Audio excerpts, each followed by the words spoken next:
Buonasera a tutti, eccoci qui per il quarto appuntamento. E stasera veramente è una serata speciale perché parleremo di un tema che per tutti credo sia di interesse primario, la felicità. Sappiamo che il benessere e la felicità hanno di per sé un valore intrinseco, al di là della salute fisica, specialmente in una prospettiva di longevità, quello che chiamiamo oggi invecchiamento di successo. E la ricerca, in effetti, sui rapporti tra arte, cultura e longevità, di cui avevo accennato il primo incontro, sta focalizzando proprio il benessere psicologico come una delle leve più forti per questo incremento di longevità, ovviamente influenzato a sua volta da una serie di meccanismi che fanno capo all'esposizione estetica, all'arte, alla cultura. 3 guru hanno caratterizzato la ricerca in questo ambito e ve ne voglio brevemente parlare perché sono delle figure molto rappresentative.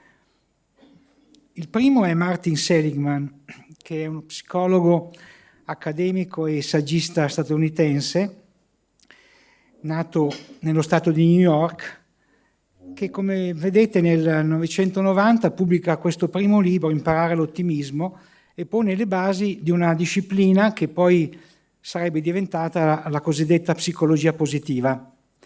È famosa la sua frase, in 2 parole o meno, cosa augurereste ai vostri figli? È emblematica perché in effetti verrebbe da dire di essere felici, no? Molte persone lo direbbero.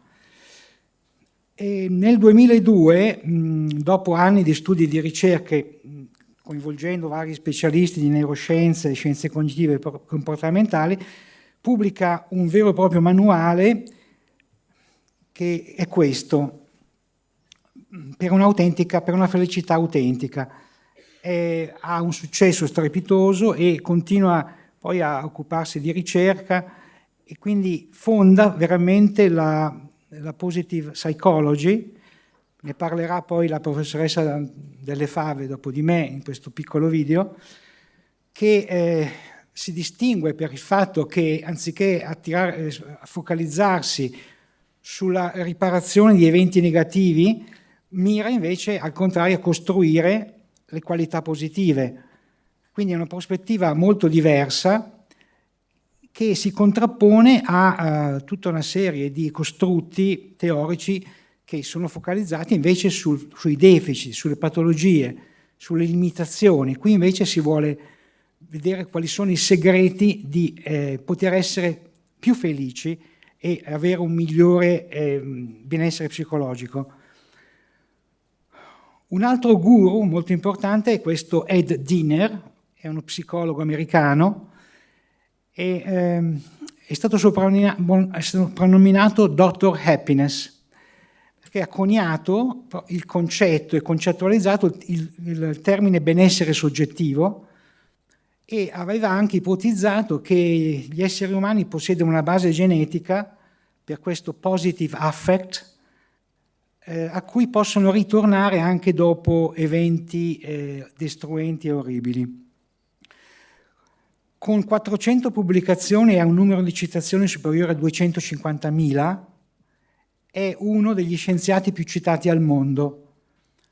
Purtroppo devo dire che il Covid ce l'ha portato via, lo scorso aprile è deceduto.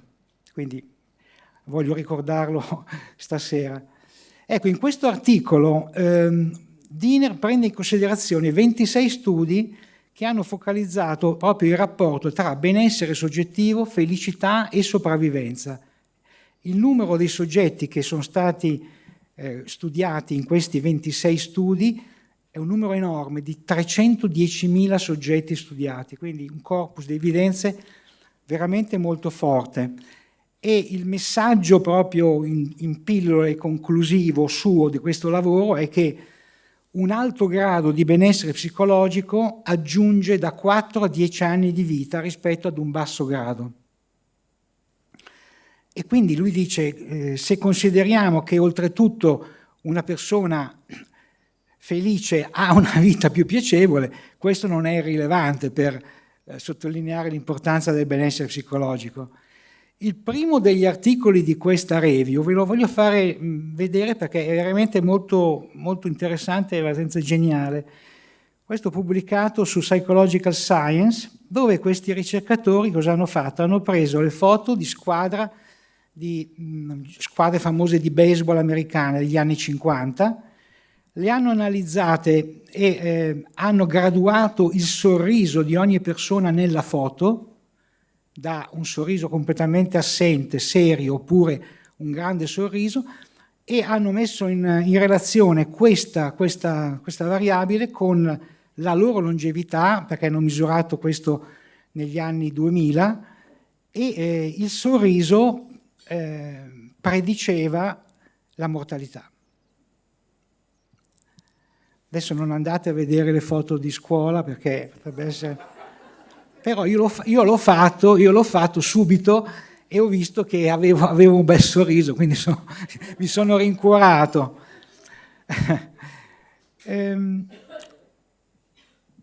I massimi esponenti della psicologia positiva sono americani e non deve stupire questo, perché la Costituzione americana è l'unica che considera il diritto alla felicità. E questo è il famoso primo articolo della Costituzione americana. Quello che forse non tutti sanno che fu Gaetano Filangieri, un filosofo napoletano, no?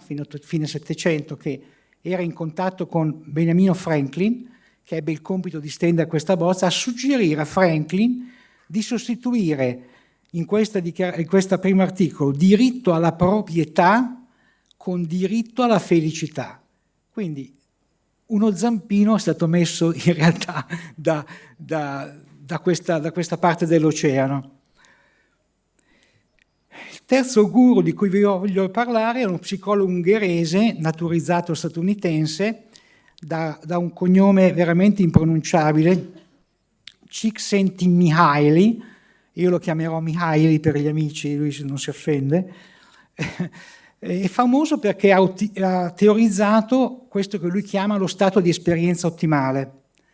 Cioè la domanda a cui cercate di dare una risposta la potete leggere: cosa rende la vita degna di essere vissuta?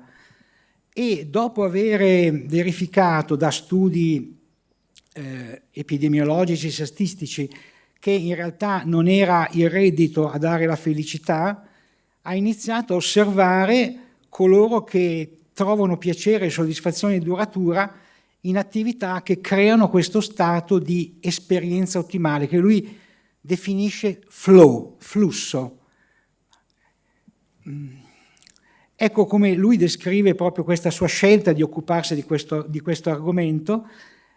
Quindi alla fine del secondo conflitto mondiale la gente era a terra, molti avevano perso figli, altri tutti i beni, eppure tra tanta disperazione aveva incontrato persone che erano riuscite a mantenere intatto il loro coraggio, che continuavano ad aiutare gli altri e dare senso alla propria vita. E quindi lui diventa psicologo per capire qual è il segreto di queste persone, per capire come si può vivere la propria vita come un'opera d'arte e non come una serie di risposte caotiche a eventi esterni. Ecco, lui ritiene che la felicità non deriva dalla fortuna, dal caso, ma ha una determinazione molto chiara, molto specifica, ma soprattutto dipende dalla nostra volontà, dalla nostra coscienza, come interpretiamo quello che ci succede. Lui dice che la felicità è una condizione innaturale, è un qualcosa che noi dobbiamo imparare, come se dovessimo studiare una materia nuova a scuola, e quindi fare leva su questo.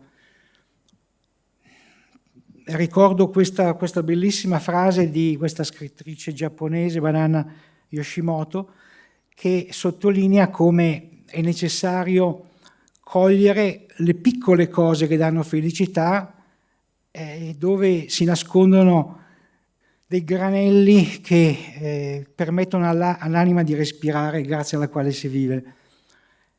Ecco, lo stato di flow, come lo descrive il nostro Mihaly, è quello in cui abbiamo delle situazioni in cui riusciamo a non farci condizionare nel nostro agire, ma diventiamo protagonisti assoluti. E questo ci dà una sensazione di gioia piena, ci sembra di vivere più intensamente, e quindi è in quelle situazioni dove tutto si svolge in armonia con le nostre decisioni. È il rocciatore che fa la sua scalata perfetta, abbiamo chiesto a Romolo l'altra settimana proprio se era così. È un atleta che migliora il proprio record, il musicista che compone, l'artista che crea una nuova opera, l'architetto che disegna ottima il suo soggetto. Ecco, quindi questo è lo stato di flow. Per sottolineare la crescita di interesse scientifico per questo ambito, circa una ventina d'anni fa nacque questa rivista che si chiama The Journal of Happiness Studies, che pubblica proprio studi focalizzati sui meccanismi alla base della felicità e dei determinanti. Ecco, l'editor di questa rivista è la professoressa Antonella Delle Fave, che ci apprestiamo a sentire nel suo intervento, nel suo contributo. Quindi invito la regia a lanciare il video. Grazie dell'attenzione.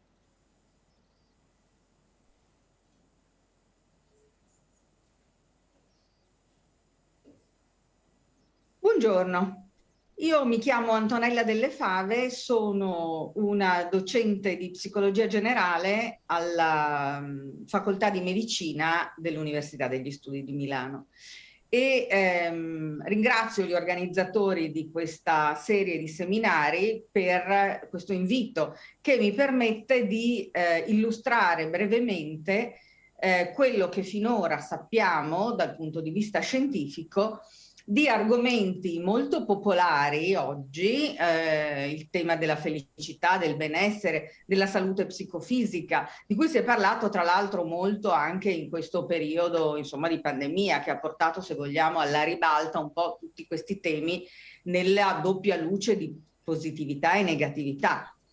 E cercherò di brevemente dare un'idea di quello che noi sappiamo oggi, dopo più di 20 anni di studio sistematico dei concetti di benessere e di felicità, e di che cosa ci possa essere di utile in questo studio per applicazioni negli ambiti più vari della società, insomma, che tra l'altro appunto, anche perché tra l'altro l'aspetto applicativo è un elemento fondamentale della scienza, perché la scienza sia veramente a beneficio della comunità. Parlerò prima di tutto, introdurrò brevemente che cos'è la psicologia positiva, che è un termine apparentemente semplicistico per illustrare però un approccio allo studio della mente e del comportamento umano che si pone l'obiettivo di spostare l'attenzione che per molti decenni ha avuto la psicologia su quello che non funziona nella persona. Noi siamo abituati a immaginare lo psicologo come uno specialista da cui si va quando ci sono dei problemi, quando si sta male, quando si hanno problemi d'ansia o di depressione o problemi relazionali. In realtà questo è assolutamente vero, ma la psicologia dovrebbe anche cercare di capire come stanno le persone quando stanno bene. Non è semplicemente, non è importante solo studiare il negativo, ma per capire il negativo noi dobbiamo anche, e forse prima di tutto, capire il positivo. E questo proprio è l'obiettivo della psicologia positiva, spostare l'attenzione degli studiosi e anche dei professionisti e anche del pubblico, appunto, come stiamo facendo noi oggi, da quello che non funziona in una persona, in un gruppo, in una comunità, a quello che invece funziona, a quali sono le risorse, i punti di forza, gli elementi su cui costruire qualche cosa di creativo, propositivo, che permetta di migliorare la vita del singolo e delle comunità. E naturalmente da questo punto di vista l'obiettivo è anche capire quali sono queste risorse, questi punti di forza per potenziare proprio gli ambiti della vita quotidiana, per portarli nel mondo del lavoro, nel mondo della scuola, nel mondo della prevenzione e promozione della salute, sia la salute fisica che la salute mentale. Per cercare di, diciamo così, sintetizzare gli ambiti di studio della psicologia positiva, dobbiamo fare riferimento a due grosse prospettive di studio: la cosiddetta prospettiva edonica o edonismo e la prospettiva eudaimonica.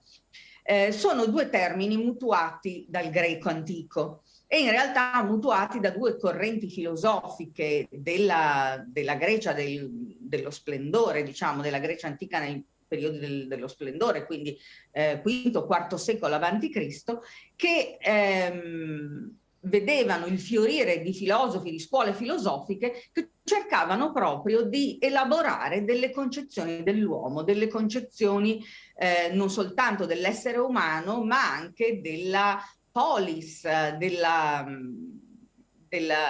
comunità come gruppo umano.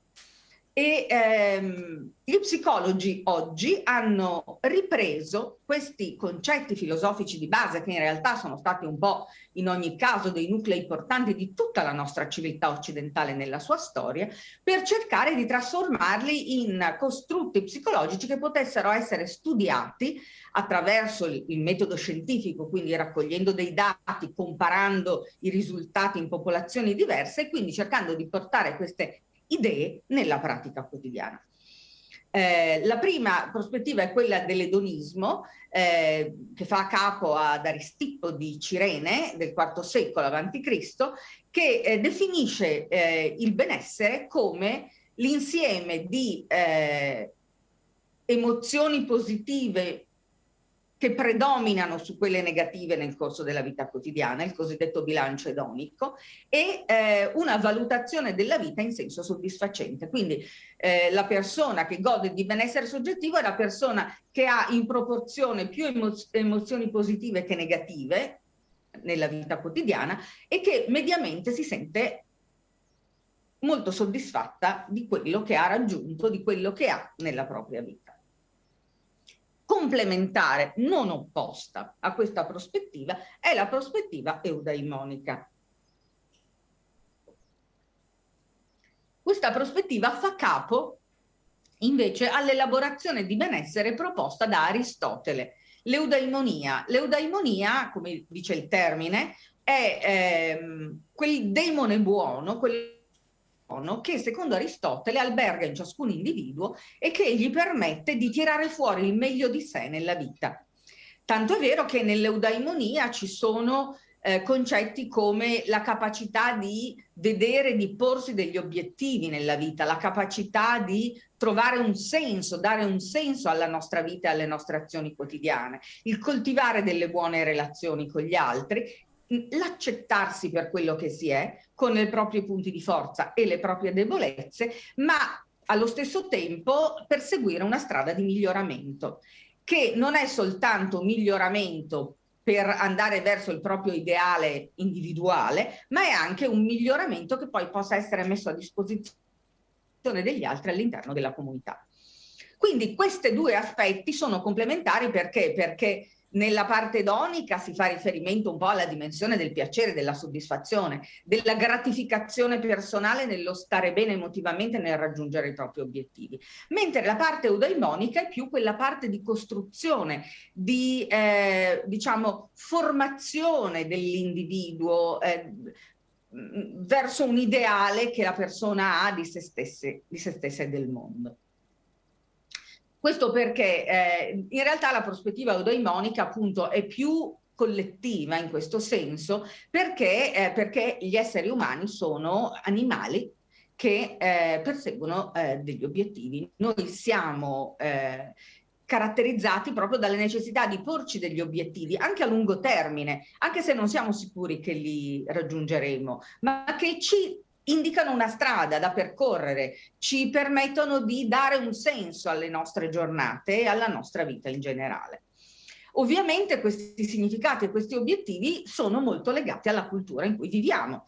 Culture diverse, diciamo così, propongono ai propri membri degli obiettivi e dei significati che possono essere diversi e alcune volte addirittura in contrasto con quelli di altre culture. Questo ha poi dato origine a tutta una serie di conflitti culturali che sono proprio caratteristici della nostra specie. Però, insomma, potremmo dire che lo studio della psicologia positiva ha permesso di identificare queste grosse due aree di benessere e di risorse, l'una più individuale di benessere emotivo e di gratificazione, l'altra più diciamo di crescita e di armonizzazione con la collettività. All'interno di tutti questi studi c'è poi questo termine, che è un po' un termine jolly che viene ripreso da vari studiosi, che è il termine di felicità. E noi qui ci potremmo interrogare su che cosa sia la felicità, che è ovviamente una delle domande cruciali che si pone la psicologia positiva. Io vi propongo qui una breve excursus su alcuni studi che sono stati fatti da un'equipe internazionale in paesi diversi e di cui io stessa sono parte, che è partita proprio da questa idea che la felicità è un concetto che è presente in molte culture e che quindi va capito anche all'interno di diversi contesti culturali.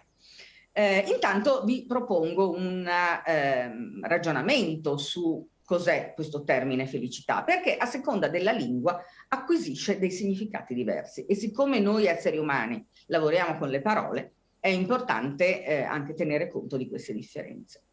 In inglese la parola happiness ha dentro il verbo happen, che vuol dire succedere, no? Accadere, è un evento. Quindi il concetto di happiness in inglese definisce di più quello che abbiamo visto essere il benessere edonico, quindi un evento che ci fa stare bene, che scatena le nostre emozioni positive, un traguardo che ci fa sentire soddisfatti della vita, quindi ha più la dimensione di evento, di quel momento lì. In tedesco la parola Glück ricorda invece l'aspetto della fortuna, della sorte, la buona sorte, quindi un po' poco controllabile anche dall'essere umano.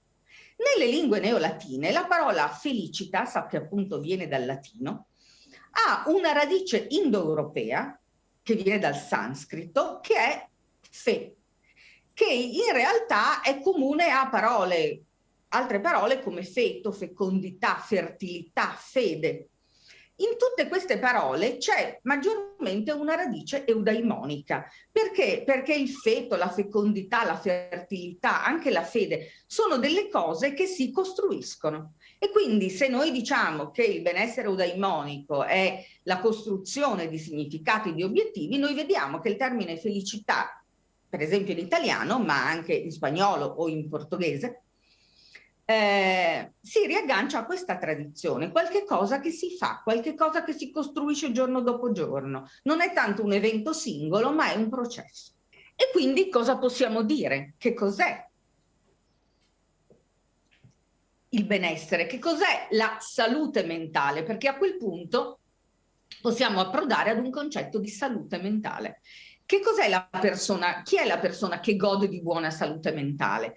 In realtà è la persona che cerca di mettere assieme tutti questi aspetti, gli aspetti di eudaimonici, di costruzione, gli aspetti edonici, di benessere soggettivo, ma anche delle dimensioni di benessere sociale, sentirsi integrati nella comunità, dare un contributo alla comunità, sentire che c'è una coerenza tra quello che io percepisco di importante e quello che la comunità percepisce di importante. Quindi un'armonizzazione della ricerca personale con gli ideali, diciamo così, collettivi, all'interno di una visione però che deve essere armonica, che deve essere bilanciata. Questo è quello che abbiamo capito finora di che cosa sia la felicità, che cosa sia la salute mentale. Abbiamo anche capito che la salute mentale non è l'opposto della malattia mentale. In che senso? Noi molto spesso nella psicologia abbiamo studiato la salute mentale come assenza di malattia. Quindi se una persona non è depressa, non ha crisi d'ansia, non ha altre patologie psichiche, allora sta bene. In realtà gli studi di psicologia positiva hanno evidenziato che non è proprio così.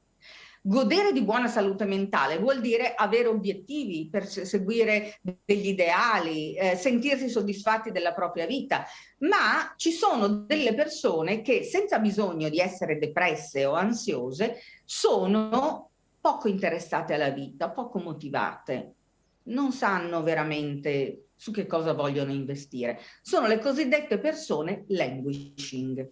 Non sono persone malate con disturbi mentali, sono persone poco sane, potremmo dire. E se ci guardiamo intorno, purtroppo noi vediamo che soprattutto nelle società, diciamo così, più ricche, dove il benessere materiale è presente dovunque, c'è una grossa percentuale di languishing, di persone che sono poco interessate, che non si danno. È un po' di problema anche che noi oggi vediamo nei giovani che, per esempio, quel gruppo di giovani che non studia e non lavora. Sono giovani che non sanno dove investire le proprie energie e siccome però le energie da qualche parte vanno messe, sono giovani che purtroppo sono facili preda o dell'internet addiction, oppure della dipendenza da sostanze, oppure del coinvolgimento in gang violente. Ed è questo il messaggio quindi che ci viene da questa analisi del positivo e del negativo, o meglio della presenza o assenza del positivo e negativo. È il fatto che bisogna coltivare la positività tenendo conto che la mancanza di obiettivi, significati, spinta verso una costruzione equilibrata del nostro rapporto col mondo può portare ad una condizione di malessere che, pur non essendo patologico in senso clinico, è una condizione molto pericolosa sia per l'individuo che per la sua comunità. Questo ci viene anche detto dai dati che vengono pubblicati ogni anno nel cosiddetto World Happiness Report, che raccoglie informazioni da centinaia, sì, credo più di 200 paesi, che valuta quali sono i determinanti del benessere e della felicità. Allora, come i determinanti esterni più importanti sono il reddito, il lavoro, quindi avere un reddito decente, dignitoso, avere un lavoro rispetto ad essere disoccupati, una comunità coesa e un governo, diciamo così, democratico. E poi una dimensione anche religiosa e spirituale che in moltissimi paesi ha un grosso peso nel determinare la felicità dell'individuo, credere o non credere in una dimensione, diciamo, religiosa o spirituale. Poi ci sono dei fattori interni che sono avere appunto un accesso all'istruzione. Ci sono anche degli elementi di genere ed età. Noi sappiamo per esempio che in genere le persone più giovani ci sono, insomma, le persone più giovani tendono a perseguire maggiormente il benessere eudaimonico perché sono in costruzione, mentre le persone anziane possono anche, diciamo, godersi il benessere edonico perché il loro percorso di costruzione è terminato. La salute psicofisica, non più intesa come assenza di malattia, ma intesa come presenza di risorse. Il reddito, tra l'altro, è un indicatore importante di felicità, però soprattutto appunto per le fasce più basse. Come dicevo prima, bisogna raggiungere un dignitoso livello di reddito, ma al di sopra di un certo livello di reddito non cambia più molto nei livelli di felicità. Quindi la curva, diciamo così, di crescita si appiattisce. Ma quello che è più importante tra tutti i paesi analizzati sono il supporto sociale, quindi la coesione della famiglia, delle strutture che ci aiutano, ci accompagnano, delle persone che ci accompagnano nella vita, la salute intesa in senso fisico, ma intesa più in generale in senso di benessere, La democrazia, quindi la percezione della libertà individuale, e c'è anche questa dimensione molto importante a livello governativo, che è il livello di corruzione della classe politica, che sappiamo essere un elemento importante che fa sì che, per esempio, tra i paesi che hanno i più alti valori in questo World Happiness Report ci sono i paesi scandinavi, dove i governi hanno un livello di corruzione molto più basso rispetto ad altri. Un tema che però è emerso sempre più prepotente negli ultimi anni è la sostenibilità, che ci richiama al concetto di armonia. Che cos'è? E che ci richiama al fatto che fra pochi giorni avremo la COP26, prima a Milano e poi a Glasgow. Che cosa ci dice questo? Ci dice che noi ci stiamo rendendo conto che la felicità e il benessere non possono essere visti in termini assoluti, il massimo possibile, ma devono essere visti in termini relativi, sostenibili. Io non posso perseguire il mio benessere a oltranza se questo va a discapito del benessere degli altri e delle altre specie, dell'ecosistema. Quindi il problema della sostenibilità ci richiama fortemente al concetto di equilibrio e di armonia, perché la nostra felicità sia sostenibile, deve essere un benessere che si armonizza con i bisogni degli altri, quindi con attenzione alla collettività, ma anche con attenzione al pianeta. Il concetto di One Health, lanciato con grande forza dall'Organizzazione Mondiale della Sanità e dall'ONU, è il concetto che esiste un'unica salute biopsicosociale nel pianeta, e a questa unica salute dobbiamo contribuire tutti, e di questa unica salute possiamo godere tutti, a patto di mantenerla sostenibile, di avere un approccio equilibrato alla visione della salute che oggi si impone, che sia una salute sostenibile. E vorrei concludere questo intervento con un brano estratto da un poema di Thomas Sterne Eliot, uno dei più grandi poeti del Novecento, premio Nobel della letteratura, che in un suo poema scrisse questi versi. Il fiume scorre, cambia la stagione, il passero e lo storno non hanno tempo da perdere. Se gli uomini non costruiscono, come potranno vivere? Cosa ci dice Eliot qui? Ci dice che la natura segue delle regole proprie e che non sono, diciamo, con le quali non è possibile interferire. Sia la natura inanimata ha le sue proprie regole, sia la natura animata, qui fa l'esempio degli uccelli, che hanno una vita breve e danno tutta una serie di cose da fare, in parte determinate anche proprio geneticamente dalla loro natura, dalla loro tendenza a preservare la specie. Ma l'uomo ha un altro ruolo sul pianeta, ha un altro ruolo, è il ruolo di costruire salute, costruire cultura nel senso di conoscenza, espansione dei nostri orizzonti, sia all'interno del nostro ambito di competenze, sia verso la società e verso le altre società che esistono nel mondo.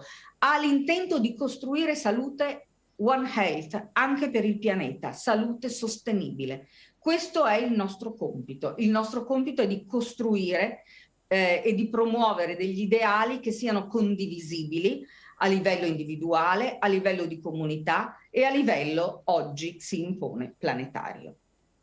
Grazie.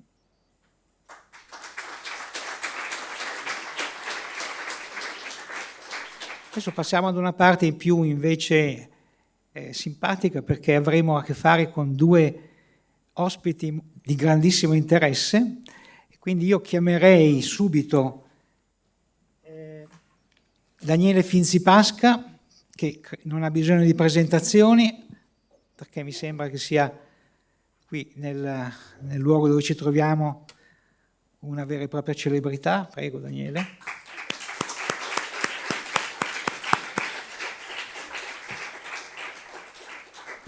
E vorrei che ci raggiungesse anche la professoressa Greta Guarda, che è una ricercatrice dell'Università Svizzera Italiana, vice decana alla ricerca, ed è il direttore del laboratorio dell'Istituto di Ricerca Biomedica in biomedicina, scusi.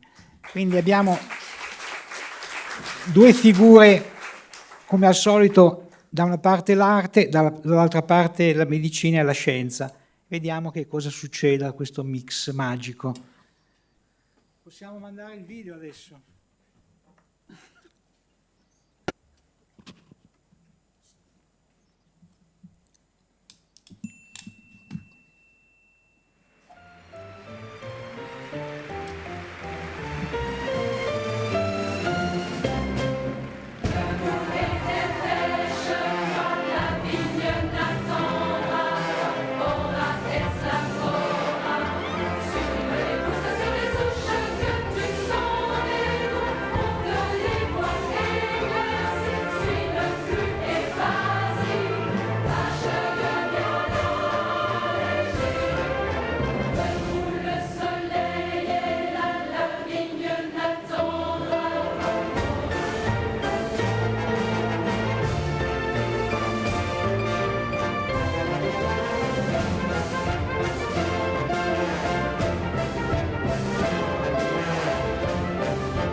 Beh, ci voleva proprio una bella iniezione di benessere psicologico dalla bellezza di questi spezzoni di video.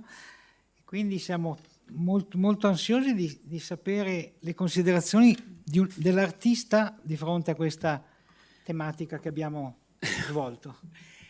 Allora, Abbiamo deciso di mostrare questi video perché effettivamente la compagnia, quando noi siamo nati, è quello in cui siamo specializzati, probabilmente non è in questo, quello in cui ci sentiamo più profondamente attenti è a trovare storie che curano.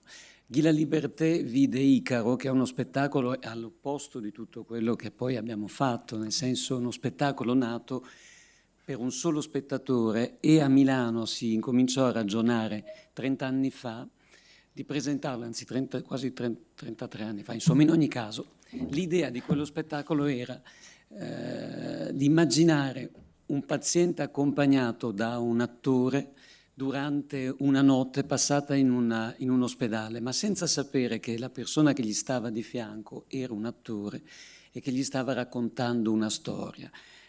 Siamo partiti da questa ipotesi perché probabilmente molti di noi avevano lavorato in India da giovani. Io a 18 anni, per non fare il servizio militare, mi ero trovato a Calcutta, e quando arrivi come clown, l'esperienza con Dimitri, quando tu pensi a che cos'è la gioia, costruire gioia, in tutto quello che poi è stata l'esperienza che sicuramente conoscerete dei clown negli ospedali, eccetera, eccetera, si parte dall'idea di portare gioia, felicità. Che è un problema un poco complicato, perché quando ti ritrovi in situazioni al limite, quando trovi qualcuno che è veramente in uno stato probabilmente di dolore avanzato, forse non ha proprio soltanto, anzi non ha probabilmente assolutamente voglia di essere divertito. E queste immagini, sì, è il divertimento, non ha voglia di essere divertito, ma ha voglia di essere come accompagnato, abbracciato, ha forse bisogno di sentirsi raccontare delle cose che gli sciamani sanno come raccontare. Così tutta la nostra esperienza degli ultimi 35 anni ci ha portato a incontrare sciamani nel mondo, a essere incontrati da sciamani, e anche essere incontrati, mi è successo in Messico, dopo una rappresentazione di Icaro, di essere avvicinato da una figura che è risultato poi essere per me uno dei grandi interlocutori. Valéry è un uomo, viene da una famiglia di scienziati specializzati in geologia, ma lui decide, russo, decide tutto d'un tratto nella vita, a 20 anni, 30 anni, di partire nel Grande Nord e di fare il cacciatore.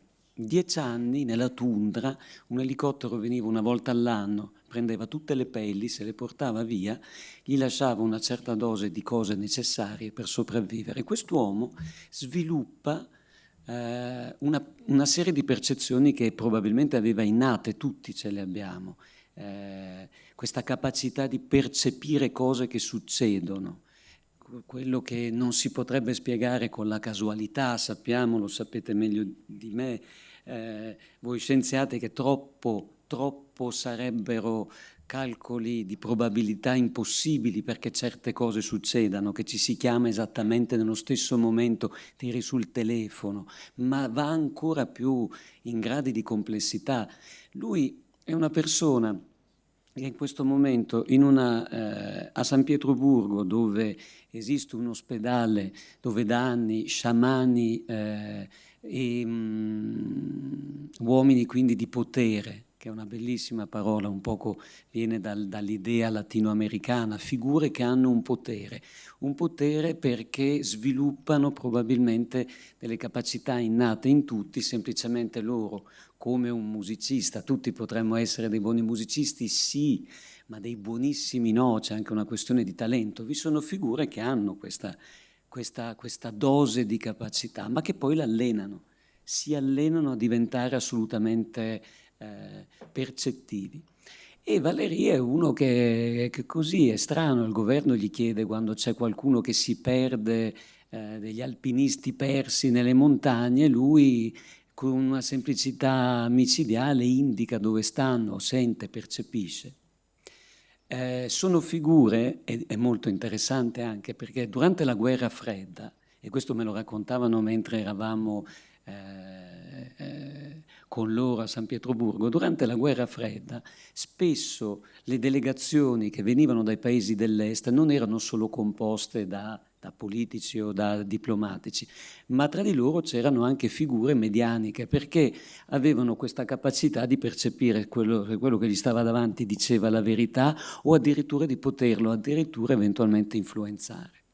Quindi una fede totale, granitica, nel fatto che effettivamente c'è questa capacità che mia nonna aveva. Mia nonna capiva subito quando uno diceva balle, cioè io potevo dire qualsiasi tipo di bugia, mi beccava ma al 100% subito, cioè proprio pum. E lo vedevo che mi guardava come per dire, e ho fatto l'attore, sono anche un buon attore, eppure lei mi beccava lo stesso. C'è questa cosa così semplice, ma può diventare totalmente e si può articolare in un modo molto sorprendente. Quindi noi alla fine abbiamo cercato, partendo da Icaro, la storia di un malato terminale che si incontra con un altro che lo conduce verso qualche cosa. Un qualche cosa che era totalmente intuitivo, era la sensazione di una storia che avremmo voluto farci raccontare. Nel teatro le storie che curano sono storie antiche che vengono un poco utilizzate come delle ricette, perché malgrado tutto, la scienza lo sa, non ci si è ancora arrivati a trovare, diciamo, nella farmacopea degli elementi che ti possano permettere, non so, di sopravvivere al primo dolore d'amore. Io per esempio sono uno specialista, quando ci sono i nipoti o ci sono i figli di amici che sono in piena panico d'amore, 16 anni, l'ha lasciato la ragazza, in generale me li mandano a stare a casa mia per un paio di settimane, perché ho delle storie da raccontargli, o perché uno sa come accompagnarlo, perché alla fine non c'è nient'altro che dire successo, succederà, non è una cosa piccola, è una cosa gigante, chissà come ne verrai fuori, però anche lo zio ne è venuto fuori, anche mio cugino, anche a me è successo una volta, insomma. Ci sono storie che curano, come storie, e quelle sono ancora le più importanti. Si parlava di felicità, ma la felicità rubata è una delle grandi questioni, perché come raggiungere la felicità ci saranno tanti approcci, ma la felicità rubata è una delle questioni più complicate. Ieri ero a cena, ho incontrato un altro dei miei grandi amici, che pure lui si chiama Giovanni, mi diceva: ti ricordi, noi abbiamo compartito il momento felice della vita, perché ci sono quelle età dove sei felice. Ci sono delle culture dove i bambini non puoi sgridarli fino a che non raggiungono un'età particolare, i 3 anni, prima possono fare tutto. Perché è giusto che possano fare tutto, perché c'è questa sensazione che la felicità li costruirà, gli permetterà poi di capire quali sono le regole, eccetera, eccetera. Ma non tutti i bambini crescono in quelle condizioni. Quando a qualcuno gli viene rubata la possibilità di essere felice, o una felicità che proprio quasi quasi gli sembrava di tenere in mano, cioè il papà e la mamma te li rubano, te li portano via. Cosa succede? Terre des Hommes 15 anni fa ci chiese, sapendo appunto di questo nostro approccio, di andare a Ajari, in un villaggio in Etiopia dove dopo la guerra tra Etiopia e Eritrea si stava mettendo un po' a posto, cercando di capire come mettere i pezzi a posto, e c'era un villaggio. È un villaggio storico che Terre des Hommes ha difeso molto, dove 500 orfani di quella guerra, o di quel rigurgito, perché lì da quelle parti ha continuato, ancora adesso si stanno dando botte da orbi, ma c'erano bambini che avevano visto poi l'orrore si può qualificare, forse no, assolutamente no, eppure in un qualche modo sì, perché se vedi fare a pezzi i tuoi genitori, molto probabilmente come fai? Allora un gruppo di clown arriva e capiamo subito che non siamo lì per fare happiness, per intrattenere, perché di fronte a un orrore di quel tipo l'ultima cosa che vuoi fare è dire: adesso ti racconto una barzelletta o adesso ti faccio felice. E effettivamente nel Cirque du Soleil noi dobbiamo creare felicità, certo che no, perché a volte Però come fai, applicando gli stessi meccanismi, ti affondi nel dolore. Noi infatti siamo poi stati chiamati a creare felicità perché probabilmente conosciamo bene questa antica regola che dice che sostanzialmente il pubblico che ride di più in generale è un pubblico che ha sofferto. Chi ha sofferto in generale ride in un modo diverso, sente che ne ha proprio, insomma, queste cose. Quindi partendo da quello che sono delle esperienze dove vedi il lutto, il profondo dolore, cerchi di capire un attimino bene come ricomporre le cose. Noi adottiamo 2 tecniche. La prima è fare nevicare, diciamo così, sulle ferite giganti cerchi di acquietare un attimo. Lo dico perché probabilmente, e qui apro 2 strade, so che parlate di arte.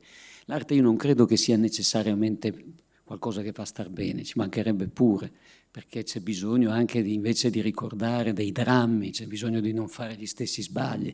Quindi a volte uno un film non se lo vuole guardare perché bene o male ti sconvolgerà. Cioè non è che tutto debba assolutamente necessariamente intrattenere e creare, cioè, l'arte è un fenomeno abbastanza, credo, articolato, però sicuramente c'è, potremmo dire, chi si occupa del rosso e chi si occupa del bianco. Ci sono persone che raccontano storie rosse dove il sangue, il dolore, il bisogno di dire guardate che ci sono stati degli sbagli giganti, guardate che abbiamo costruito... guardate che c'è della gente in mezzo al mare e ci stiamo dimenticando che in fondo i nostri, mica tanto tempo fa, i nostri nonni, bisnonni partivano in nave anche loro alla ricerca della felicità, perché ne è un diritto di tutti forse dirci ma io sto in un posto un po' così, vorrei andare da un'altra parte, per dirne una delle tante cose. Quindi storie che ci ricordano le nostre radici, chi siamo, eccetera, eccetera, scuotono, fanno discutere, altro che, anzi, fanno polemizzare forse, anzi, fanno anche arrabbiare taluni. Uno dice, come osa dire una... vabbè, non so, lo racconto perché penso che di ricordarmi che qualcuno mi aveva ricordato esattamente quella storia. E dall'altra parte ci sono necessariamente storie bianche, perché c'è bisogno e sono ancora più difficili da raccontare. Perché quando sei davanti a un bambino di 4 anni che vive in mezzo ad altri 500, che fanno tutti degli incubi terrificanti, che appartengono tra l'altro a etnie diverse, che non sai neanche bene se uno non ha ammazzato l'altro, se non c'è un cugino coinvolto, che insomma è un macello gigantesco. Ricordargli l'orrore non è quella la strada che dobbiamo percorrere o che alcuni miei colleghi percorrono. Noi dobbiamo trovare delle cose che facciano nevicare, cioè provare ad acquietare in modo tale che le ferite possano un pochino rimarginarsi, rimarranno le cicatrici e la cicatrice è importante, è fondamentale per ricordarsi in fondo chi si è. Ma dall'altra parte poi bisogna trovare un modo per da quello ricostruire. A Giari noi abbiamo passato 1 mese e mezzo senza combinare nulla, non riuscivamo a trovare una chiave che fosse, ed eravamo lì a raccontare storie, a cercare di proporre il fatto che il raccontarsi ti può aiutare. Hai bisogno di raccontarti, hai bisogno di sapere chi sei ed è molto difficile, è veramente molto difficile dire io sono questo, perché è per quello che in fondo probabilmente leggiamo, andiamo in un museo, cerchiamo a volte esattamente di trovare nella leggerezza del volo di un personaggio di Chagall piuttosto che in quei colori così strani di Rothko o nella musica di Mozart piuttosto che di Gorecki, in quella nota, in quella frazione, in quella frase, trovare che io sono quello, sono proprio quella roba lì, perché non saprei dirlo ma lui lo dice per me, trova il modo, dice chi sono. All'inizio tutti abbiamo bisogno di sapere chi siamo, dobbiamo avere un nome, cioè le cose che non hanno nome non esistono, se hanno un nome di colpo pum, ciò che non ha nome, che non c'è, non lo vediamo. Ogni volta che scopriamo un nome nuovo capiamo tante cose. Allora eravamo impegnati con questo, a dirgli prova a raccontarti, prova un modo per dire che cosa, perché ci sembrava che potesse essere quella la strada per aiutare. E un giorno, scusate, pensate che noi il collegamento tra la felicità lo colleghiamo a una parola che ci è molto vicina. Noi attori giochiamo in un qualche modo, addirittura ci sono delle lingue dove jouer è proprio l'azione di interpretare, giocare, play. Il gioco obbliga in un qualche modo a mettere in gioco se stessi, a raccontare chi sei, impersonificare un personaggio, tutte queste cose che permettono in un qualche modo di rappresentarsi. Chiave, forse modo, medicina, profonda medicina. Non riuscivamo. 6 settimane dopo, un giorno, abbiamo provato con un gioco semplice, ma proprio sciocco di quelli che così, perdere l'equilibrio. Probabilmente la mancanza di felicità ha a che vedere con questo, la mancanza di equilibrio. Probabilmente voi medici vedrete tutti che sono in un continuo disequilibrio. Poche volte uno è lì. Vi sarà successo queste cose che uno ogni tanto nella vita uno sta giusto. Non so se vi è mai successo, uno dice sto bene. E in quei momenti uno dice io potrei anche morire qua. Finito, è perfetto.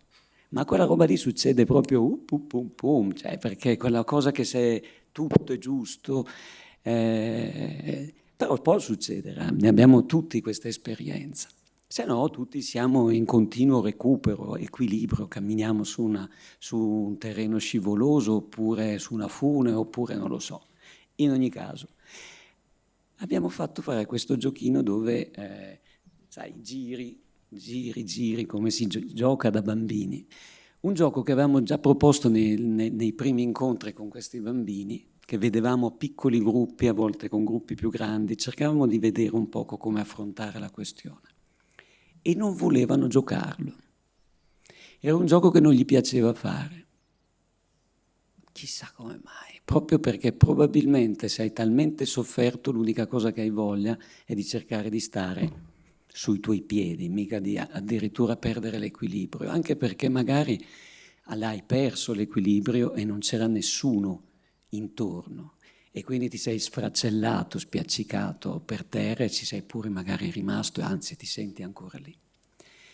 Ma quel giorno, chissà, abbiamo creato dei piccoli, dei cerchi, mi ricordo, eravamo una ventina e avevamo soprattutto una delle bambine più complesse, era una bambina che si continuava a fare del male a se stessa, una figura proprio difficilissima, proprio difficile da acchiapparla, difficile da avvicinarla. Li abbiamo convinti, uno a girare e gli altri intorno, perché prima noi l'esercizio lo facevamo facendo girare tutti. Ok, possiamo girare come dei dervisci. Li cambiamo e di un gruppo di 10 persone e uno che gira nel centro. Successe che incominciò a girare questa bambina, si stordì un attimo, fermati, si fermò, perse l'equilibrio e cadendo tutti o quelli che erano vicini andarono a trattenerla. Quello che è successo dopo è stato come una specie di movimento strano dell'anima, perché prima si è incominciata a ribellare, poi si è fatta abbracciare, poi ha cominciato a piangere, hanno pianto tutti intorno perché probabilmente la sensazione di farti acchiappare, che ci fosse qualcuno che ti proteggesse, che ti potesse prendere tra le braccia e salvare, è quello che ha permesso poi tutto quello che abbiamo poi sviluppato con loro, era proprio questa sensazione. Uno cammina, chiudi gli occhi, prova a chiudere gli occhi e fatti accompagnare per mano. Hanno incominciato a essere esercizi di questo tipo dove devo aver fiducia di qualcuno, devo essere io che conduco un altro, eccetera, eccetera. Quindi abbiamo poi continuato su questa esperienza che ci ha affermato proprio quello che c'è bisogno fondamentalmente è sì di storie, ma anche di capacità di prendere, di acchiappare, di far sentire che sei tecnicamente protetto e sì, protetto in un qualche modo. Questo è così quello che mi è balenato pensando di parlare della felicità. Sì, è vero, negli spettacoli, quando vai al circo ti chiedono che sia luminoso e così. Noi dentro però continuiamo a metterci dentro delle cose, delle storie, dei passaggi che possano in un qualche modo toccare delle fibre, perché quello che hanno insegnato e che continuano a insegnarmi questi sciamani è che l'empatia, il tentativo di stare dove sta l'altro, di soffrire e di capire qual è, capire dove sta il suo disequilibrio è l'unico modo per diventare, nel mio caso, un buon attore, che è anche diventare, secondo la nostra tradizione, un buon guaritore. Ecco qua.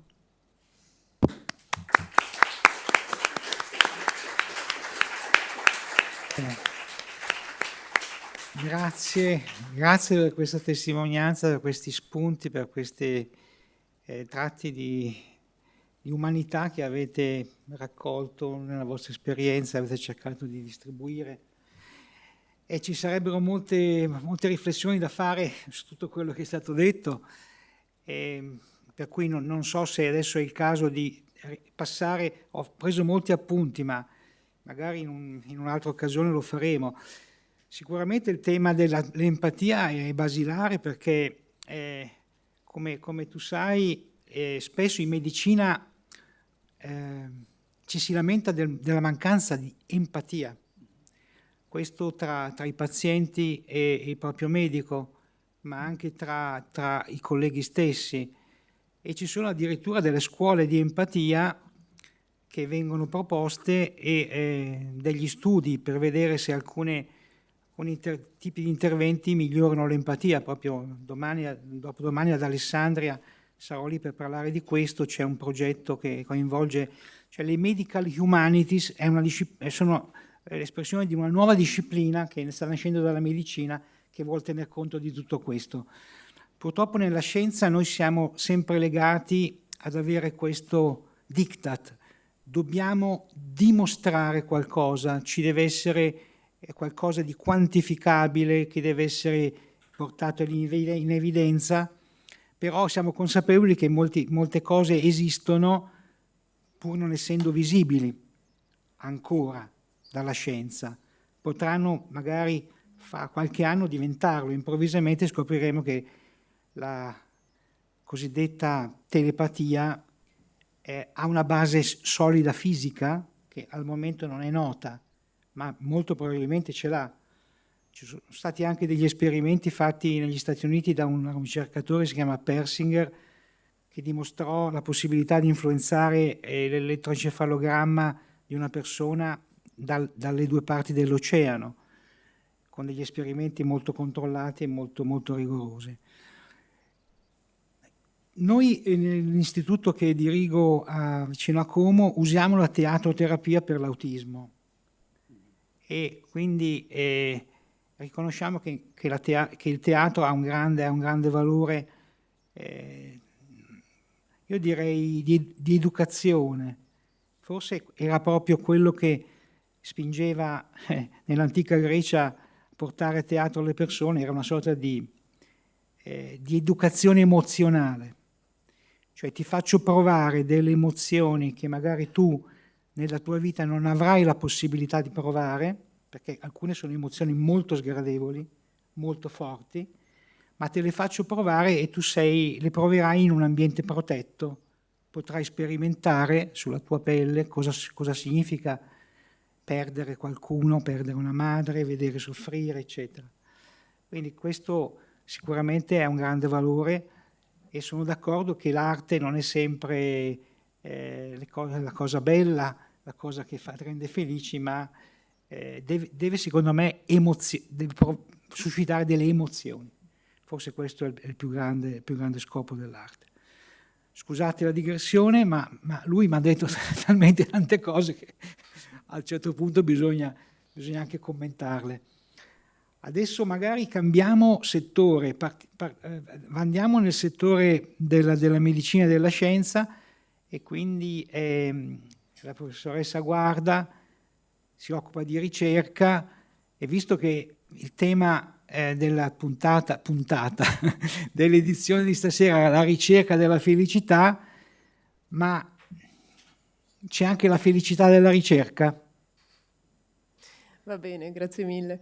Innanzitutto lasciatemi cominciare dicendo che sono molto felice, per restare in tema, di essere qua stasera da parte a un fantastico creativo come Daniele Finzi-Pasca. Oltretutto è anche un privilegio aver preso l'onere e anche l'onore di essere qua stasera, che carico che mi sono presa qualche giorno fa perché sono venuta a sostituire la professoressa Sallusto, che purtroppo non poteva essere qui stasera. Così mi sono presa qualche giorno dove nei ritagli di tempo cercavo di riflettere su questo tema, in particolare nel contesto del mio lavoro quotidiano. E questo è stato anche un privilegio di questa puntata, di questa sera.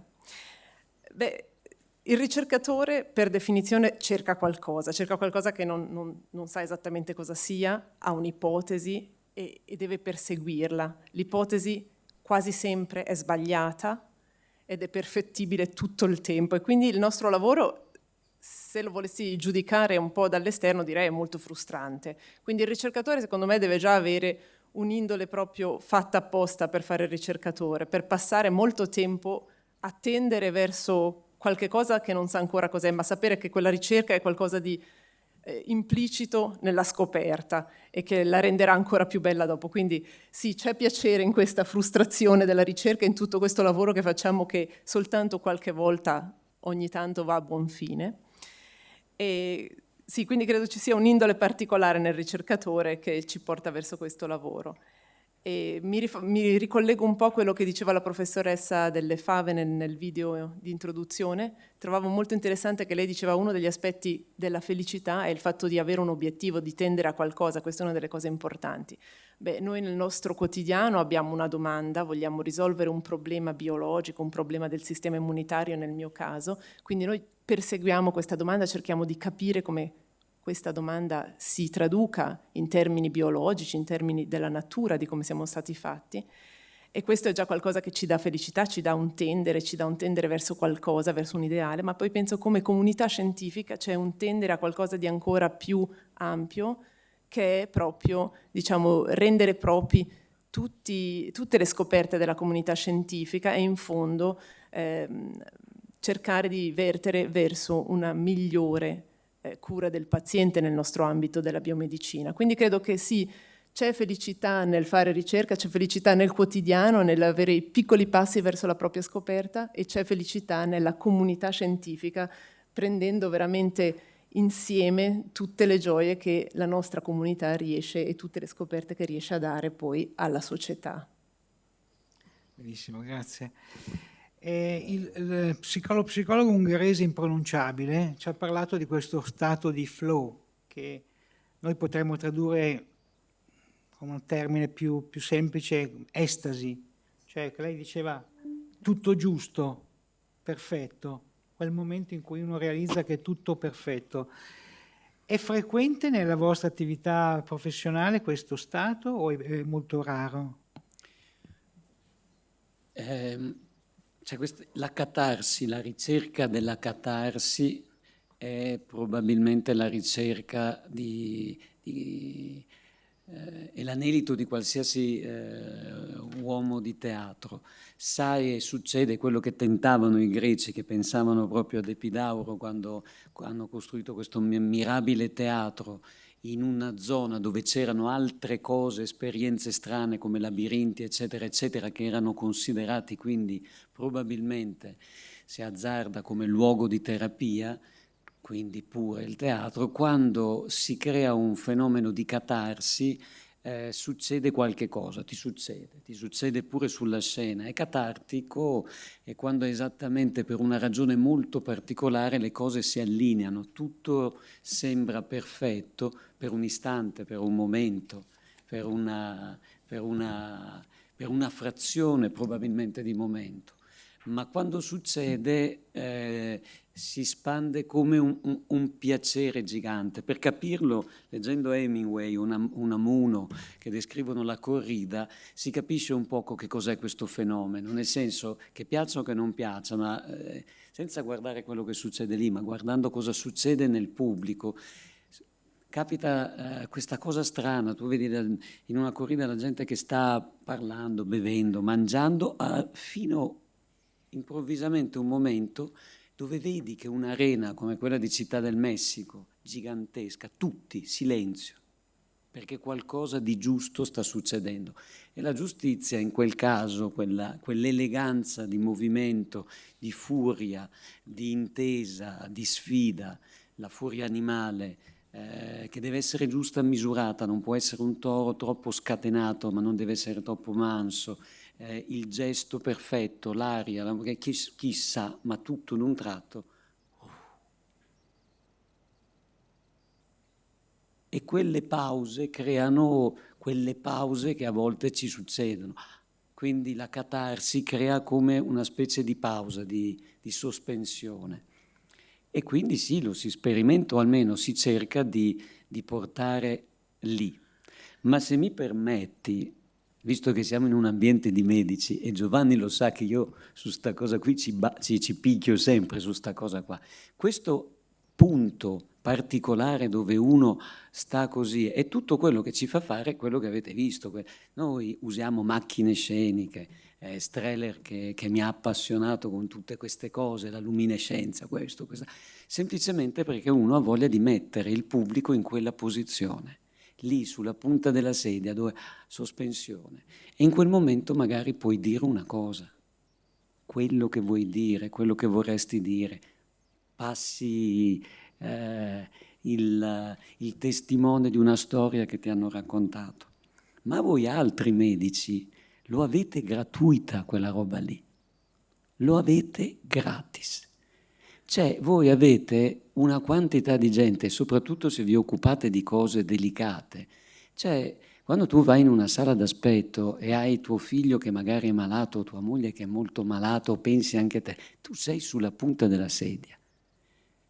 Si apre la porta e uno sta così a guardare, come perché è lì a vedere cosa dite, come dite. Lei prima parlava di empatia, porca miseria, certo che è una bella questione, perché quello che dirai non è neanche quello che è importante, cioè, certo che, ma come lo si dice?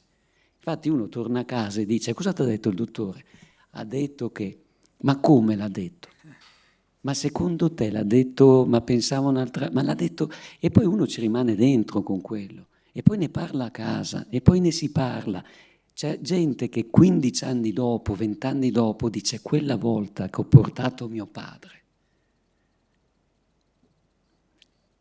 quella volta che qualcuno è riuscito a dirtelo nel modo giusto, o non dirtelo ma fartelo capire, oppure nascondertelo per pietà, oppure, ma quella roba lì ha proprio bisogno, e voi ce l'avete gratuitamente, cioè non fate una fatica, niente, zero, non è che dovete costruire degli ambienti, non è che voi fate una sala d'aspetto con delle muse, o che mettete, per mettere l'anima in quella disposizione, in quella sospensione per dire, noi facciamo una fatica per arrivare a quel punto e poi buttarli, voi ce l'avete gratuito. Quindi qualcosa da dire dovreste avercelo. Diciamo così, con Giovanni ne parliamo tanto perché tra gli miei amici, che dico sciamani, c'è anche lui, che hanno un poco questa cosa e continuiamo a ragionarci, però è proprio questa questione, se uno sta lì seduto così, negli stati di catartici, in quei momenti dove quello che succederà dopo diventa fondamentale, perché arrivi lì e poi se Dio è giusto ed esiste dovrebbe ogni volta dare una bella storia. E questa sensazione ha riflettuto sul fatto che riesce a replicarsi solo dopo un po' di tempo di attività professionale o è anche immediata? Perché secondo il nostro psicologo ungherese ci vogliono almeno 10 anni per riuscire a vivere questi momenti nella propria attività creativa. La lascio come domanda, Non lo... riflessione. Ci penserò. Tanto Ci vediamo, penserò. sentiamo la nostra immunologa se invece di fronte a questo concetto di flow ha delle idee diverse, se l'ha provato, se a volte succede anche nella ricerca. Ma non lo so, dalla descrizione credo che quello che si avvicini di più al concetto di flow che io ho mai vissuto era un momento in cui abbiamo avuto un incidente d'auto e ho avuto, non dico un momento di perfezione, ma un momento di lucidità così estrema che tutto si è fermato. E ecco, per un attimo questo è quello che ricordo di più vicino alla descrizione di flow, però non mi ci sono voluti 10 anni per averlo, quindi non so se io mi stia riferendo alla cosa giusta. Sul lavoro invece trovo che magari si immagina, non lo so, il ricercatore viene immaginato come qualcuno che cerca e poi a un momento ha questa eureka, questa scoperta fantastica. In verità vi devo un po' deludere, credo, perché la ricerca è veramente più incrementale. Magari abbiamo un momento in cui vediamo un'osservazione che è veramente fantastica e che è così nuova perché mette insieme A e B in un modo che nessuno aveva mai pensato prima e quindi siamo molto eccitati. Ma poi però devi ancora provarlo, poi però devi capire il meccanismo e soltanto quando hai fatto tutto questo sei vicino a una scoperta. E poi se questa scoperta può essere utilizzata nel paziente, beh allora è lì che inizia a diventare una vera, bella scoperta. E quindi, ecco, questa bellissima immagine del ricercatore che a un momento ha questa illuminazione, questo momento di flow, non so, forse secondo me è molto più frammentario, almeno nella mia vita. Sì, magari ricercatori che hanno la fortuna di fare una grande scoperta in un certo momento, lì hanno delle sensazioni fantastiche, sono state anche descritte queste, anche peraltro delle incavolature altrettanto fantastiche quando il lavoro non viene accettato dalla rivista, perché famosa la descrizione di Einstein che per 2 giorni distrusse tutto quello che aveva a disposizione dopo questa esperienza di un editor che l'aveva rifiutato il lavoro. Ma rende più felice un grande applauso alla fine della performance oppure il raggiungimento di un processo creativo durante la preparazione di questa performance? Non saprei bene dirle. Sicuramente è appagante l'applauso, sicuramente, ma non lo so. Ci sono cose forse più intense in questo senso, quindi non... Ad esempio? Ma nel senso che io sono succede la stessa cosa credo a tutti, non è che tutto si compie, non è che alla fine di uno spettacolo è fatto di tante cose che succedono e che succedono durante un processo di creazione, fai delle scoperte, ti scopri improvvisamente, quindi è tante cose, poi quindi no, non credo che la ricerca sia che appaghi l'applauso. Non è credo. per quello che fate teatro? No, ma no, non è che non è per quello, ma certo che anche, diciamo, per dirla, perché facciamo teatro, beh, speriamo che chi applauda abbia pagato il biglietto.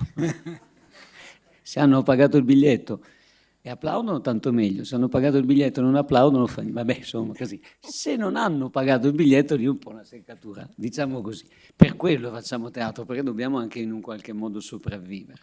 Detto così.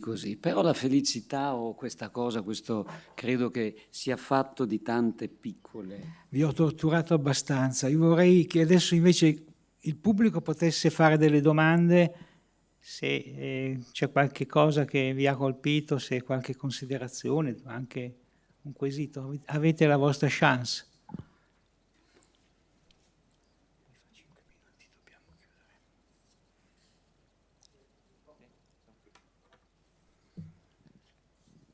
Grazie mille, è sempre bello ascoltarvi. Una domanda così un po' provocatoria. Arriverà un giorno dove l'artista e il ricercatore lavoreranno insieme ad uno stesso progetto alla ricerca della felicità o del benessere, perché in fondo l'impressione che state la ricercatrice e l'artista sono percorsi paralleli, non così diversi. C'è la ricerca della perfezione, c'è l'approfondimento, c'è la voglia di trasmettere emozioni, ma sono sempre binari paralleli, convergeranno un giorno. In fondo questo progetto Cultura e Salute è stato concepito anche nell'idea di dire ci sarà un giorno un linguaggio comune, ci sarà un progetto comune da lavorare, sul quale lavorare insieme. Io credo che, Giovanni, sì, esistono, sono già, sì, come ci sono, come lavorano insieme, credo già gente di fede, che siano fedi diverse insieme al mondo, cioè si lavora insieme e ci si contamina necessariamente. Perché alla fine tutti si cerca di capire un poco come funziona questo strano, immagino, mistero, come funziona il mistero che ci sta così, quindi a volte uno guarda le stelle e ha bisogno un pochino di capire come le vedono alcuni, e credo, non so, noi per esempio con l'esperienza con il CERN, lavorare per una porzione di tempo a cercare di capire come volevano fare il loro nuovo museo ci ha così obbligato a stare dentro nel loro mondo. E io credo che sì, succede spesso, anzi forse andrebbe... Tu lo conosci marginalmente, o anzi lo conosci approfonditamente, che sono la stessa cosa in ogni caso le due cose, ma in ogni caso il progetto 52 nasce da un figlio di psicanalisti, entrambi, suo papà viene ucciso ed è uno degli attori della compagnia da molti anni. È un progetto che con la facoltà, con l'Accademia di Architettura abbiamo incominciato a portare avanti, ma che cosa vuole dire? Per farla breve,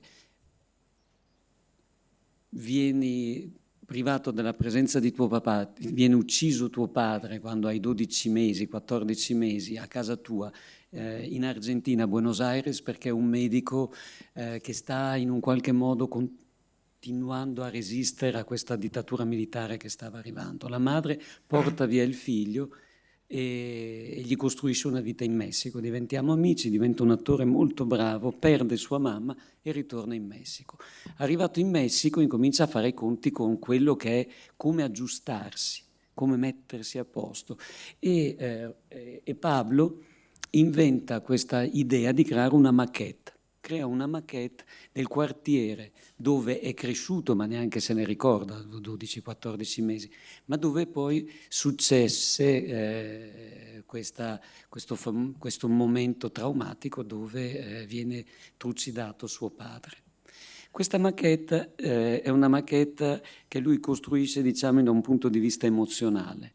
L'idea di costruirlo senza una topografia precisa, è una topografia emozionale.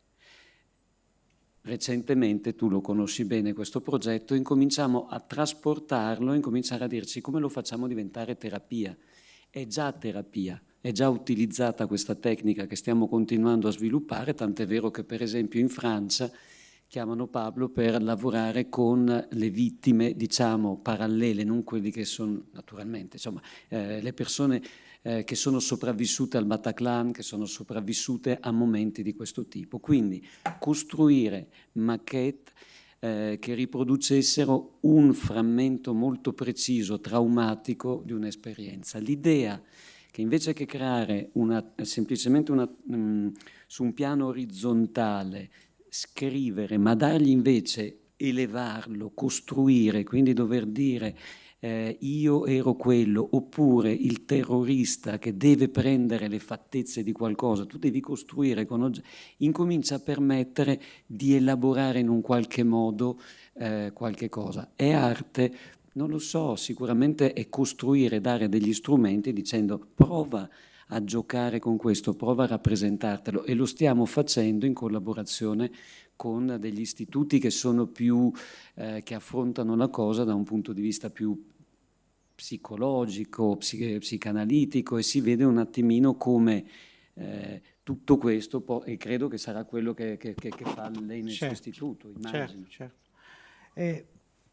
Greta, un commento su questo dal punto di vista della ricerca? Credo che si possa declinare in vari modi la risposta a questa domanda di Giovanni. Sicuramente un modo in cui mi sento di declinarla è, come dicevo prima, in fondo Daniele crea degli spettacoli, crea del movimento, delle coreografie, dei colori, dei movimenti, e in fondo noi interpretiamo e guardiamo il sistema immunitario. Il sistema immunitario nel nostro corpo è l'unico sistema con delle cellule mobili che si spostano da un linfonodo alla milza, nel sangue, nella linfa, e si muovono, si abbracciano. Quando le cellule T vengono attivate c'è una cellula dendritica che ha delle lunghe braccia che abbraccia a lungo la cellula T per attivarla quando è specifica, se non è specifica invece la lascia andare. C'è tutta una danza, c'è tutta una coreografia che è meno fruibile dei bellissimi spettacoli, però c'è, e sarebbe bello immaginarsi di renderla più fruibile un giorno. Bene. Facciamo. Allora, dico una frase orribile, il tempo è tiranno. Dovrebbero abolirla questa frase. Ma vorrei dare la parola alla dottoressa Silvia Misiti, che ci farà vedere il programma di un forum che fra pochi giorni si terrà qui a Lugano, cioè a Lugano Mendrisio. Non so se la regia... No, chiudo io, ti apro il PowerPoint. Eccolo qua. Grazie, rubo solo qualche minuto per invitare tutti a questo forum. Quando abbiamo pensato e avviato il progetto di Cultura e Salute, il progetto è partito con tutta una serie di attività che stiamo mettendo in campo, che hanno proprio l'obiettivo di sensibilizzare sul tema, di promuovere progetti di cui appunto stavamo parlando adesso, di questa unione tra il mondo della cultura e il mondo della salute in una maniera poi efficace di progettualità, e c'è un sito internet che diventerà un portale di riferimento per questo tema, culturaesalute.ch, che vi invito a guardare. All'interno di questo programma di attività abbiamo pensato di organizzare ogni anno un forum che sarà permetterà un momento di approfondimento con un po' più di tempo per parlare del progetto e per presentare dei progetti. Vado qui. Il forum si svolgerà a breve, 26-27 novembre, e il 26, che è un venerdì, il pomeriggio, saremo al Teatro dell'Architettura di Mendrisio, quindi sede USI, e dedicheremo il pomeriggio ad un aspetto che è quello che abbiamo trattato nel secondo incontro, che spero che molti di voi abbiano seguito, e quindi parleremo di questa teoria salutogenica, quindi parleremo come tema generale di umanizzazione della cura e dei suoi spazi. Potremo parlare della teoria salutogenica e poi avremo una serie di interventi che ci racconteranno dei progetti che sono stati realizzati proprio di umanizzazione degli spazi. Quindi avremo due professori della sede dell'architettura, dell'Accademia. Avremo il MASI, che presenterà un suo MASI, Museo d'Arte della Svizzera Italiana, che presenterà un suo progetto svolto con l'ospedale civico, e poi avremo due interventi, il professor Grotzer da Zurigo, che ci racconterà di un progetto realizzato al Kinderspital di Zurigo mediante una installazione luminosa di James Turrell, un progetto bellissimo, quindi sono progetti che vengono presentati proprio per far capire come in alcune parti del mondo alcuni progetti sono già stati realizzati e dobbiamo conoscerli. Avremo Antti Ikonen da Helsinki che ci racconterà di un progetto della creazione di un soundscape all'ospedale pediatrico appunto di Helsinki. Quindi il venerdì pomeriggio saremo lì, dedicheremo a questa parte, poi vi invito a seguire anche la giornata di sabato, saremo invece all'AC un po' più a lungo, quindi dalle 10 alle 3-4 del pomeriggio. Qui avremo nella prima parte un approfondimento intanto da parte dell'OMS di questo report presentato nel 2019 che presenta tutti gli studi e le pubblicazioni che sono state appunto pubblicate sul tema cultura e salute, quindi raccoglie oltre 3.000 studi e abbiamo invitato Nils Fitch proprio per parlarci dello stato dell'arte di questo report, visto che è stato pubblicato nel 2019, come è andato questo report, come è andata la presentazione e soprattutto come evolverà questa raccolta di studi. Poi avremo il nostro professor Enzo Grossi che finalmente gli daremo un po' più di spazio e quindi potrà fare un approfondimento proprio di come poi valutare dal punto di vista scientifico questo tipo di progettualità e non solo. Non voglio ridurre il suo intervento a questo, ma questo è un dato importante in questo tipo di progetti che vedono la collaborazione tra il mondo dell'arte e il mondo della medicina, cercare di introdurre un sistema che ci permetta di valutare poi effettivamente l'efficacia sul benessere delle persone. E poi un intervento molto interessante da UK, la direttrice di un'associazione internazionale, appunto UK, che ha fatto della creatività e dell'engagement culturale, del coinvolgimento in attività culturale proprio la sua fonte di progetti, sostengono progetti, hanno un'attività molto intensa e ce la racconterà da remoto, purtroppo non può venire, visto il momento. Premetto che organizzare un forum in questo periodo è veramente un'impresa molto complicata e poi passeremo il resto del tempo del sabato sarà dedicato a presentare delle best practice, cioè dei begli esempi di progetti già realizzati. Avremo sia una serie di progetti che sono in svolgimento all'AC, quindi esempi vicino a noi, di casa. Poi avremo Caterina Seia, un'esperta di cultura e salute, che ci racconterà il caso dell'ospedale Sant'Anna di Torino. Vedrete, veramente hanno fatto un lavoro incredibile.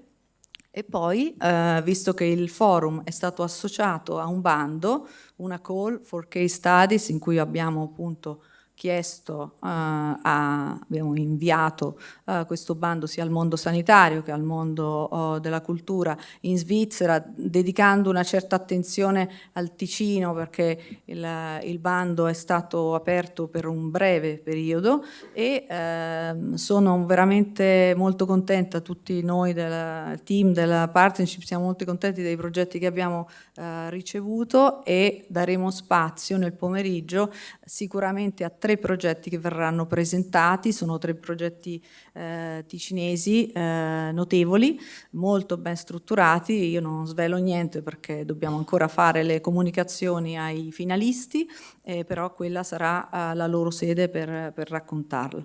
Il tutto con un light lunch, una merenda, quindi vi invito a essere con noi venerdì pomeriggio e sabato. Il forum è gratuito, ovviamente, basta iscriversi sul sito culturaesalute.ch, registrazione, e vi aspettiamo. Grazie e buonasera.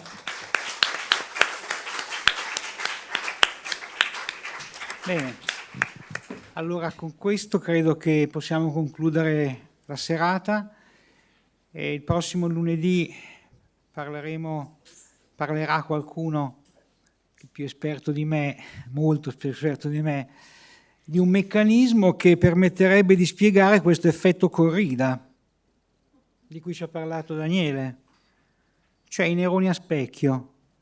È una scoperta ormai un po' datata, però sempre molto attuale, molto affascinante. Ce ne parlerà il professor Vittorio Gallese, che è uno degli scopritori, insieme a Giacomo Rizzolatti, di questa nuova frontiera neurologica.